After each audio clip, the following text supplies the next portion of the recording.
জাতীয় সংসদে ব্যাংক ঋণ ও ঋণখেলাপি শব্দের ব্যবহার ঘিরে যে বিতর্ক তৈরি হয়েছে তা শেষ পর্যন্ত আইনি ব্যাখ্যা বনাম রাজনৈতিক বাস্তবতার সংঘাতে রূপ নেয়।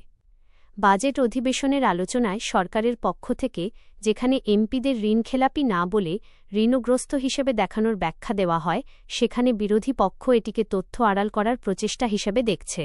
স্বরাষ্ট্রমন্ত্রী সালাহউদ্দিন আহমদ সংসদে দাবি করেন, নির্বাচনী আইন অনুযায়ী কোনো সংসদ সদস্যকে ঋণখেলাপি বলা যায় না, যদি না আদালত তাকে আনুষ্ঠানিকভাবে অযোগ্য ঘোষণা করে।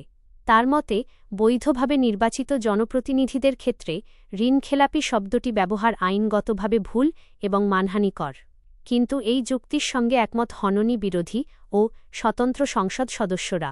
তাদের বক্তব্য, আইনগত সংজ্ঞার আড়ালে আর্থিক অনিয়ম বা ঋণ ব্যবস্থাপনার বাস্তব চিত্রকে অস্বীকার করা হচ্ছে।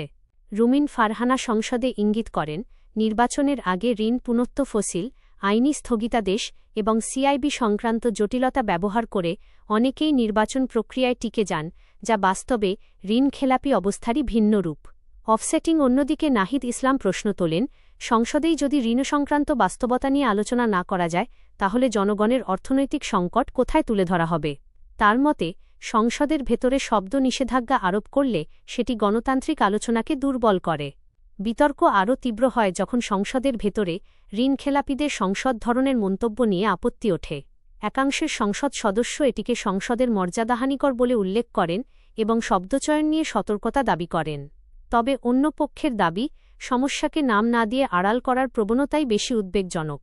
পুরো ঘটনাটি শেষ পর্যন্ত একটি পরিচিত দ্বন্দ্বকেই সামনে আনে, আইন কি কার এবং বাস্তবতা কি দেখাচ্ছে, এই দুয়ের মাঝখানে সংসদ কতটা সত্যকে ধারণ করতে পারছে।